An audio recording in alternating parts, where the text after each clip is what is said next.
இதுதான் கடவுளுடைய நோக்கமா?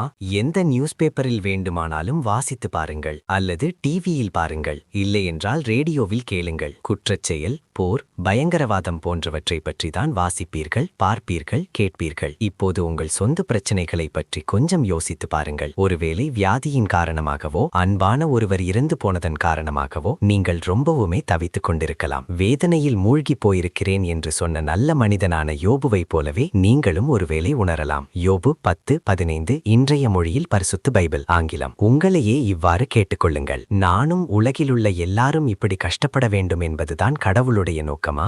என்னுடைய பிரச்சனைகளை சமாளிக்க யாரிடம் உதவி கேட்பது? என்றைக்காவது ஒரு நாள் இந்த உலகத்தில் சமாதானத்தை பார்ப்போமா? இந்த கேள்விகளுக்கு பைபிள் திருப்திகரமான பதில்களை அளிக்கிறது. செத்துப்போய் கல்லறையில் இருக்கிறவர்கள் கல்லறையை விட்டு வெளியே வருவார்கள். யோவான் 5:28-29 ஈஸி டு ரீட் வெர்ஷன். வியாதிப்பட்டிருக்கிறேன் என்று நகரவாசிகள் சொல்வதில்லை. ஏசாயா 33:24. வயல் நிலங்கள் மிகுதியான தானியத்தை விளைவிக்கும். சங்கீதம் 72:16. இங்கே பாருங்கள், பூமியில் இத்தகைய மாற்றங்களை கடவுள் செய்ய போகிறார் என பைபிள் கற்பிக்கிறது. ஜனங்களுடைய கண்ணீர் யாவையும் தேவன் துடைப்பார். இனி மரணமும் இல்லை, துக்கமும் இல்லை, அலறுதலும் இல்லை, வருத்தமும் இல்லை. வெளிப்படுத்துதல் 21:4. கால் ஊனமுற்றோர் மான் போல் துள்ளி குதிப்பர். ஏசாயா 35:6. பொது மொழிபெயர்ப்பு. பார்வையற்றோரின் கண்கள் திறக்க